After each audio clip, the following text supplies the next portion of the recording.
আজকের ভিডিওটা শুধুমাত্র তাদের জন্য যারা আমাকে জিজ্ঞেস করো হেয়ারে সিরাম কিভাবে ইউজ করবে। বিশেষ করে আমি আমার ক্লায়েন্টদের ক্ষেত্রে বলছি, তারা তো আমায় জিজ্ঞাসা করে হেয়ারে সিরাম কিভাবে ইউজ করবে। যারা আমার কাছে আসে তাদেরকে আমি প্রপার ওয়াইজে দেখিয়ে দিই।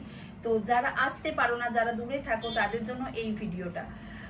তো বিশেষ করে আমি আমার হেয়ারে দেখাচ্ছি, তোমরা দেখো আমি আমার হেয়ারে কিন্তু নিচের পোর্শনটা ভীষণই ড্যামেজ। এরকম অধিকাংশ মানুষের থাকে যারা স্ট্রেটনিং বা স্মুথনিং করো, নিচের দিকটা রাফ হয়ে গেছে, ওপরের ভার্জিন হেয়ারটুকু ভালো রয়েছে, নিচেরটা ভীষণ ফ্রিজি লাগছে, সিরাম ঠিকঠাক ইউজ হয় না। তো অনেক ক্ষেত্রে সিরাম ঠিকঠাক ইউজ করার ক্ষেত্রে কিন্তু এই যে ড্যামেজ হেয়ারগুলো অনেকটা রিকভার করে যায়। তো চলো তোমাদেরকে আমি দেখাচ্ছি প্রপার ওয়াইজে। যাদের ভালো লাগবে ভিডিওটা তারা আমার মতো করে ইউজ করে একবার দেখতে পারো, আর যাদের ভালো লাগবে না তারা তাদের মতো করে ইউজ করো। চলো দেখাচ্ছি। আমি সিরাম নিয়ে নিয়েছি।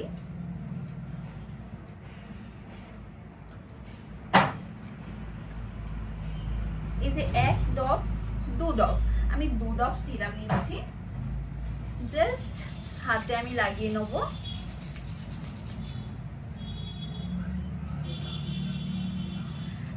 দেখো আমি ব্যাকের দিক থেকে 2 ভাগে ভাগ করে নিয়েছি। সিরামটা আমি এন্ড থেকে শুরু করছি, এন্ড থেকে জাস্ট হালকা হাতে লাগাচ্ছি, এন্ড থেকে শুরু করছি।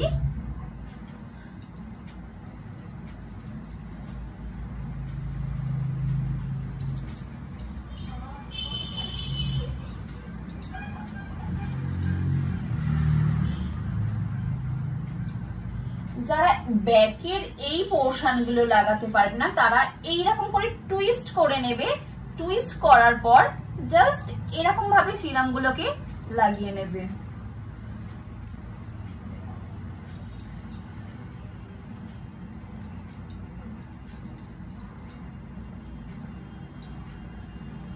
আর হাতে যেটা এক্সট্রা লেগে থাকবে, এই যে ওপরের অংশটায় জাস্ট হালকা হাতে, না হলে কিন্তু যদি সিরাম ফার্স্ট মানে শুরু থেকে যদি তোমরা এই যে এখান থেকে শুরু করো তাহলে কিন্তু ভীষণই অয়েলি হয়ে যাবে, স্ক্যাল্প অয়েলি হয়ে যাবে, তোমাদের মনে হবে আবার তারপরের দিন শ্যাম্পু করি।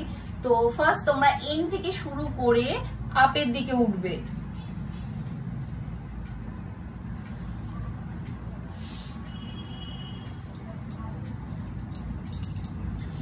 তোমরা বুঝতে পারছো নাকি আমি জানি না, সিরামটা ইউজ করার পর কিন্তু আমার হেয়ার অলরেডি আরো বেশি শাইন করছে।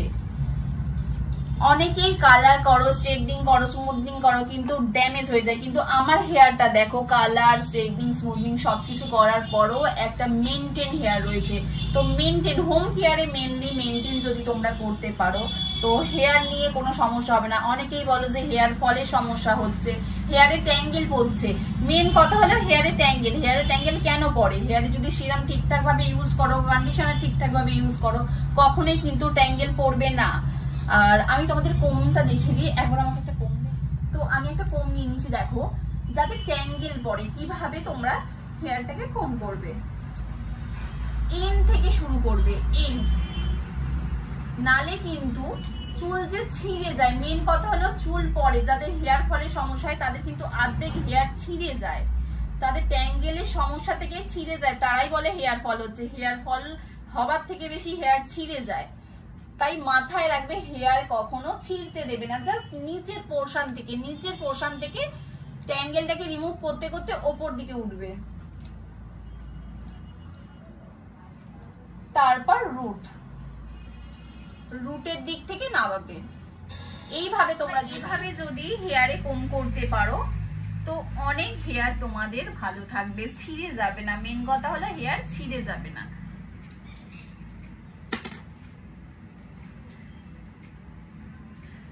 তো দেখো সিরাম ইউজ করার পর আমার হেয়ার কিন্তু আরো শাইন করছে, আরো বেশি স্মুথ হয়ে গেছে। তো তোমরাও এইভাবে সিরাম ইউজ করতে পারো, ইউজ করে একবার দেখতে পারো। আমাকে জানিও যদি তোমাদের ভালো লেগে থাকে ভিডিওটা। তো আজকের ভিডিওটা এই পর্যন্তই, নেক্সট কোনো ভিডিওতে দেখা হচ্ছে।